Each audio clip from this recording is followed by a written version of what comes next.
আসলে যারা নতুন রাইডার আছেন বাজার কখনো গুগল ম্যাপ ইউজ করবেন না। আসলে আমি গুগল ম্যাপ ইউজ করে দেখেন আমার কি অবস্থা, আমি কি একটা সিচুয়েশনের মধ্যে পড়লাম, মানে এদিকেও জানতে পারছি না।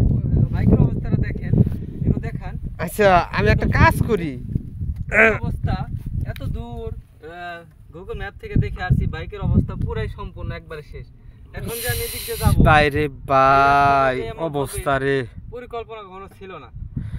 আসলে রাস্তা এটার আগে ইনফরমেশন নেওয়ার দরকার ছিল যে এই রাস্তাটা কীরকম। ইনফরমেশন নেওয়া ছাড়া ইনফরমেশন ইনকোয়ারি করার দরকার ছিল। আচ্ছা যাই, এখন তো ঠেলছো এখন আমাকে ব্যাগ যাওয়া তো সম্ভব না, আর ব্যাগ গেলেও যে অবস্থা ওদিক দিল অবস্থা। এখন এক কাজ করি, দুজন মিলে ধইরা ওই পাশ থেকে নিই।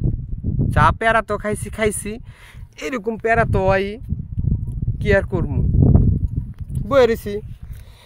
এখন বইয়ের থেকে তো লাভ নাই। দেখেন এদিকে যে মানুষ যাইতে যাবো, মানে আমরা যে হাইটে যাবো, মানে হাঁটারও কোনো অবস্থা নেই, হাইটে যাওয়ারও কোনো মানে অবস্থা নাই। এদিক দিয়ে ট্রলার দা পার হইতেছে আর আইতেছে। কত হলো এদিকটা কেমনে যাবো, ওদিকে বাও নাই, ওদিকে গেছে। এখন এই করো এটা ঘুরাও, দুজন মিলে ঘুরায় এদিক দিয়ে যায়, ওদিক দিয়ে দুজন ধরে তারপরে উঠাই যে কী করা যায়।